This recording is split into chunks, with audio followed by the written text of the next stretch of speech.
Let's kick things off with our minty matcha tea. So first you're going to add your matcha ice, and that's just water and matcha. Now you're going to add your lime. I used one small lime, but you can add as much or as little as you prefer. Next up is your basil. If you've never tried basil in beverages, you have to try it. It's so yummy, it's so refreshing, it's so nice.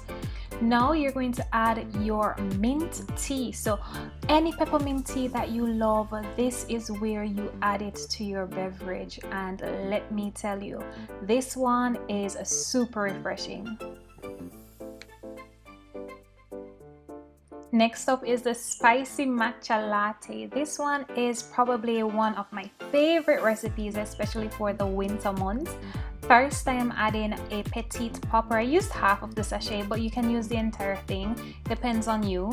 Next, I'm going to be adding my spices. I used a cinnamon, and for this cinnamon, listen, I am using just a 1/4 teaspoon, even though it looks like it's a lot, but I promise you it's a 1/4 teaspoon. Next up is your grounded ginger, and it's the same amount, a 1/4 teaspoon of grounded ginger.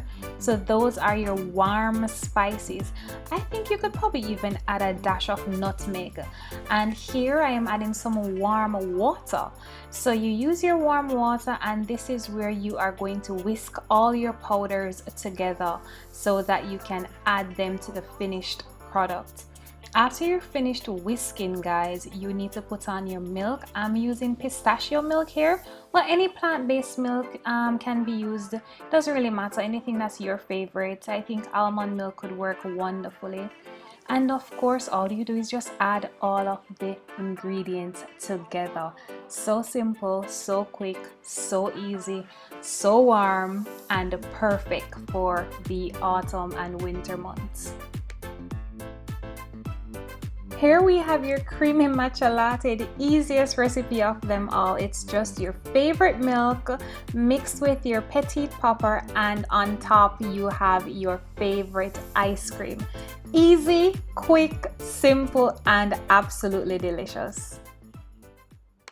Now another spicy one, but this time it's called our matcha turmeric latte.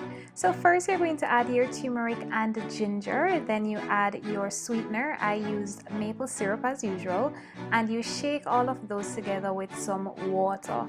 Then you're going to pour that in your glass, add your milk, and finally your matcha. This one is so stunning to look at, and it is absolutely delicious. Next up is everyone's favorite, the Matcha Sparkler. This one's so quick, so easy. So of course you're going to put your Petit popper in a bottle, and you can shake it, or you can just use your chasen and whisk it. Then you're going to put everything together. You add your lemon, then your sweetener. I used maple syrup, your water, and you top that off with your matcha. It is absolutely beautiful, and I think this is probably why it's so popular. So beautiful, but equally as delicious. I hope you enjoyed all of our recipes, and now you know what exactly to do with your Petit poppers. You can get your Petit poppers at PetitSquares.com, or if you're in Jamaica, you can visit one of the 4 retail locations. If you make any of these recipes, do tag us on Instagram at PetitSquares and use our hashtag YourPerfectMatcha. Bye guys!